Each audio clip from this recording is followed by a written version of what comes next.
Assalamualaikum warahmatullahi wabarakatuh. Perkenalkan, nama saya Raka Hizkia Setiawan dengan NIM 2312558.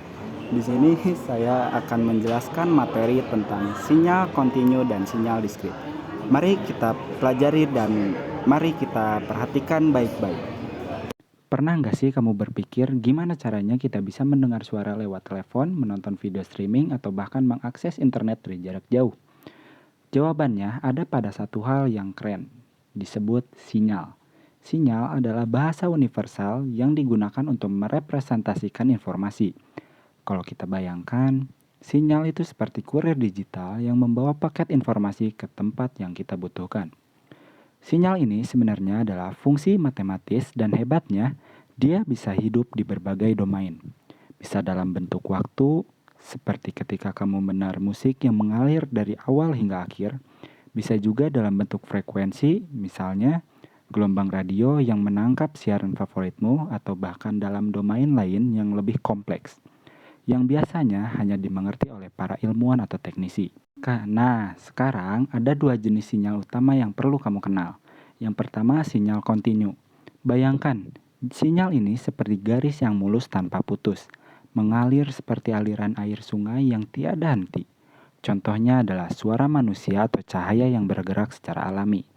Karena sifatnya yang terus-menerus, sinyal ini sangat cocok untuk menggambarkan fenomena-fenomena di dunia nyata yang berjalan dengan lancar. Lalu, sinyal diskrit, yang lebih mirip dengan cerita yang dipotong-potong menjadi bagian-bagian kecil. Kalau kamu pernah melihat lampu yang berkedip, itulah gambaran sederhana sinyal diskrit. Biasanya, sinyal ini ditemukan di dunia digital. Contohnya, data yang kamu kirim lewat WhatsApp atau pesan teks dalam sinyal diskrit, informasi dikirimkan dalam bentuk paket kecil yang kemudian disusun ulang di tempat tujuan. Sinyal kontinu memiliki karakteristik utama berupa kemampuannya memberikan informasi yang sangat detail karena mencakup domain waktu yang terus-menerus tanpa henti. Ini seperti aliran air yang tidak pernah putus, membawa informasi secara lengkap di setiap waktu. Namun, ada tantangan besar dari sinyal kontinu. Karena sifatnya yang mulus, sinyal ini sulit diproses oleh perangkat digital yang bekerja dengan data diskrit atau terputus-putus. Selain itu, sinyal kontinu juga rentan terhadap gangguan atau noise seperti suara kresek-kresek yang sering kita dengar di radio FM atau AM. Hal ini membuat transmisi dan penyiaran kurang stabil dibandingkan sinyal digital. Meski begitu, sinyal kontinu pernah menjadi pilar penting dalam teknologi analog, seperti radio dan televisi. Teknologi ini memungkinkan kita menikmati musik atau siaran TV dengan cara yang revolusioner pada masanya.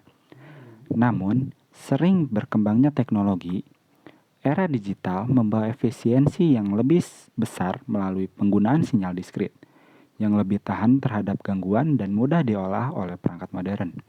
Jadi, meskipun sinyal kontinu perlahan tergantikan, ia tetap menjadi fondasi penting dari kemajuan teknologi komunikasi yang kita nikmati saat ini. Nah, karakteristik utama dari sinyal diskrit adalah sifatnya yang bekerja dalam domain waktu yang terpisah-pisah. Bayangkan sinyal ini seperti titik-titik yang berjarak pada garis waktu, tidak mengalir terus-menerus seperti sinyal kontinu. Amplitudo dari sinyal diskrit bisa terbentuk nilai kontinu atau diskrit, tergantung pada proses pengolahannya. Sinyal diskrit ini adalah fondasi utama dalam teknologi digital modern. Kenapa? Karena sinyal ini sangat cocok untuk diolah oleh perangkat digital seperti komputer atau smartphone. Perangkat digital bekerja dengan data berbasis bilangan, sehingga sinyal diskrit memberikan efisiensi yang tinggi dalam penyimpanan, transmisi, dan pengolahan data. Lalu, bagaimana cara sinyal kontinu yang mulus bisa diubah menjadi sinyal diskrit? Ada dua tahap utama dalam proses ini. Yang pertama adalah sampling. Sampling ini seperti mengambil potongan kecil dari sinyal kontinu pada interval waktu tertentu. Bayangkan seperti memotong sebuah kue besar menjadi potongan-potongan kecil, di mana setiap potongan mewakili informasi pada waktu tertentu. Tahap kedua adalah quantization, yaitu proses mengubah nilai amplitudo dari setiap potongan tadi menjadi angka-angka yang lebih terstruktur. Proses ini penting untuk memastikan sinyal bisa disimpan dan diproses dalam bentuk digital. Apa artinya ini untuk kita? Dengan sinyal diskrit, kita bisa menikmati kualitas suara yang jernih di ponsel, gambar tajam di televisi digital, hingga kecepatan data yang tinggi dalam internet. Ini adalah alasan kenapa sinyal diskrit menjadi tulang punggung dari hampir semua teknologi digital yang kita gunakan saat ini. Singkatnya, sinyal diskrit adalah bentuk inovasi yang menghubungkan dunia nyata dengan dunia digital. Proses konversinya mungkin terdengar teknis, tapi dampaknya terasa dalam setiap aspek kehidupan kita yang serba digital ini. Pada kali ini kita akan membahas perbedaan antara sinyal kontinu dan sinyal diskrit, yang merupakan dua konsep utama penting dalam teknologi komunikasi dan pengolahan data. Perbedaan utama terletak pada domain waktu dan amplitudo. Sinyal kontinu memiliki domain waktu dan amplitudo yang mulus tanpa jeda. Bayangkan sinyal kontinu seperti garis yang mengalir tanpa putus, menggambarkan fenomena fisik secara alami, seperti suara manusia atau perubahan suhu. Sebaliknya, sinyal diskrit memiliki domain waktu yang terpisah-pisah. Bayangkan ini seperti titik-titik di sepanjang garis waktu.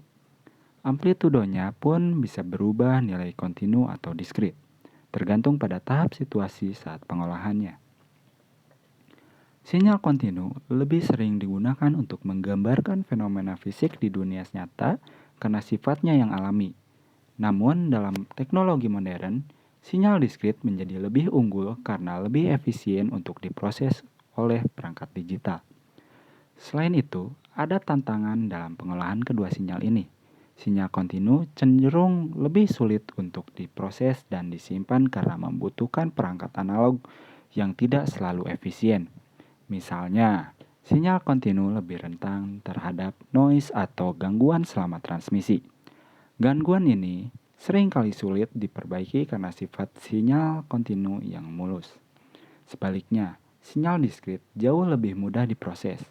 Sinyal ini dapat diwakili dalam bentuk digital seperti bilangan-bilangan biner yang dipahami oleh komputer. Nilai amplitudonya bisa dikodekan dalam bentuk digital sehingga ketika terjadi gangguan, sinyal dapat diperbaiki dengan teknik pengkodean. Selain itu, sinyal diskrit lebih tahan terhadap noise selama transmisi, membuatnya menjadi pilihan utama dalam teknologi seperti komputer, ponsel, dan sistem komunikasi modern. Jadi, meskipun sinyal kontinu dan diskrit memiliki perbedaan mendasar, keduanya sama-sama penting dalam konteks yang berbeda. Sinyal kontinu unggul dalam menggambarkan dunia nyata, sementara sinyal diskrit unggul dalam efisiensi pengolahan dan keandalannya di dunia digital. Keduanya saling melengkapi dan menjadi fondasi dari berbagai teknologi yang kita gunakan setiap hari. Nah, pada slide berikutnya saya akan menjelaskan proses konversi sinyal kontinu ke diskrit. Yang pertama adalah sampling. Ibaratnya ini seperti kita mengambil foto dari sebuah adegan berulang kali. Sampling ini dilakukan untuk menangkap nilai sinyal pada waktu tertentu secara periodik. Nah, semakin rapat kita mengambil sampel, maka semakin baik sinyal aslinya terwakili. Tapi hati-hati, kalau kita jarang-jarang mengambil sampel, hasilnya malah jadi nggak nyambung, alias sinyalnya kehilangan detail. Disinilah aturan penting bernama Teorema Nyquist berperan, yaitu kita harus mengambil sampel minimal 2 kali lipat dari frekuensi tertinggi sinyal aslinya. Yang kedua ada quantization. Setelah kita mengambil sampel-sampelnya, sekarang kita masuk ke langkah quantization atau kuantisasi. Kalau tadi kita hanya mengambil titik-titik dari sinyal, sekarang tugasnya adalah menentukan nilai setiap titik itu dalam rangka tertentu. Proses ini seperti kita membagi sinyal menjadi kotak-kotak level, kemudian mencocokkannya setiap titik dengan nilai terdekat. Tapi ini bukan tanpa risiko. Ada yang namanya error kuantisasi, yaitu ketika sinyal yang dihasilkan tidak 100% akurat karena ada pembulatan nilai. Meski begitu, error ini biasanya kecil, jadi nggak terlalu mempengaruhi hasil akhir. Ya, lanjut ke tahap berikutnya adalah encoding. Setelah kita punya nilai-nilai hasil dari kuantisasi tadi, sekarang tugas kita adalah mengubahnya ke bentuk yang bisa dimengerti oleh komputer, yaitu biner 0 dan 1. Process encoding ini bisa dibilang adalah langkah penting dalam digitalisasi, karena data yang sudah dikodekan, sinyal siap untuk disimpan, diproses, atau dikirimkan melalui jaringan digital. Yang terakhir adalah rekonstruksi. Ketika sinyal yang sudah diskrit tadi ingin kita dengarkan kembali, misal saat streaming lagu, sinyal itu harus diubah kembali menjadi bentuk kontinu. Ini dilakukan dengan teknik interpolasi di mana sinyal diskrit disambung-sambung kembali hingga menyerupai bentuk sinyal aslinya. Memang hasil rekonstruksi tidak 100% sama dengan sinyal awal, tapi teknologi sekarang sudah canggih sehingga perbedaannya hampir tidak terasa. Nah, teman-teman, sekarang kita masuk ke pembahasan tentang kelebihan dan kekurangan sinyal kontinu. Kalian pasti pengen tahu kan, apa sih kelebihan dan kekurangannya? Oke, mari kita bahas dari kelebihannya terlebih dahulu. Yang pertama adalah mampu merepresentasikan fenomena fisik dan dengan detail tinggi. Kelebihan pertama, sinyal kontinu ini sangat jago merepresentasikan dunia nyata dengan sangat akurat. Misalnya, suara gitar akustik yang kalian dengar langsung akan terasa halus dan natural kalau tidak ada proses pemotongan data seperti di sinyal digital. Jadi, sinyal ini cocok banget untuk aplikasi yang memerlukan detail tinggi. Kelebihan kedua ada tidak memerlukan proses konversi jika digunakan dalam sistem analog. Sinyal kontinu langsung bisa dipakai tanpa harus dikonversi, terutama untuk perangkat analog seperti radio FM atau rekaman piring hitam. Ini membuatnya lebih sederhana atau kita hanya bekerja di dunia analog. Lalu kita akan lanjut ke kekurangan sinyal kontinu. Yang pertama itu rentan terhadap gangguan atau noise. Kelemahan utamanya adalah sangat rentan terhadap gangguan. Bayangkan kalau kalian mendengar suara lewat radio, sering ada suara kresek-kresek karena noise. Noise ini sulit dihilangkan pada sinyal kontinu, karena tidak ada cara mudah untuk memfilter gangguan tanpa merusak sifat aslinya. Yang kedua, sulit untuk disimpan atau diproses dalam sistem digital. Kelemahan kedua, sinyal kontinu ini sulit banget disimpan atau diproses kalau kita bekerja di lingkungan digital. Sinyal ini harus dikonversi dulu jadi diskrit agar bisa diolah komputer. Nah, proses ini butuh effort tambahan baik dari segi waktu maupun teknologi. Setelah kita bahas tentang sinyal kontinu, sekarang giliran sinyal diskrit. Sinyal ini adalah hasil konversi dari sinyal kontinu yang dibuat lebih terstruktur agar cocok untuk sistem digital. Tapi apakah sinyal diskrit selalu sempurna? Yuk kita kupas kelebihan dan kekurangannya. Kelebihan sinyal diskrit: mudah diproses dan disimpan menggunakan perangkat digital. Kelebihan pertama, sinyal diskrit ini sangat pas untuk era teknologi digital yang serba praktis. Karena sudah dalam format digital, sinyal ini mudah banget diolah, disimpan, bahkan dipindahkan antar perangkat tanpa kehilangan kualitas. Contohnya, lagu-lagu yang kalian dengar di Spotify semuanya berbasis sinyal diskrit. Yang kedua, tahan terhadap gangguan karena dapat dikodekan dan diperbaiki. Yang kedua ini, sinyal diskrit punya keunggulan dalam hal tahan noise. Kalau ada gangguan, sinyal ini bisa diperbaiki dengan teknik coding.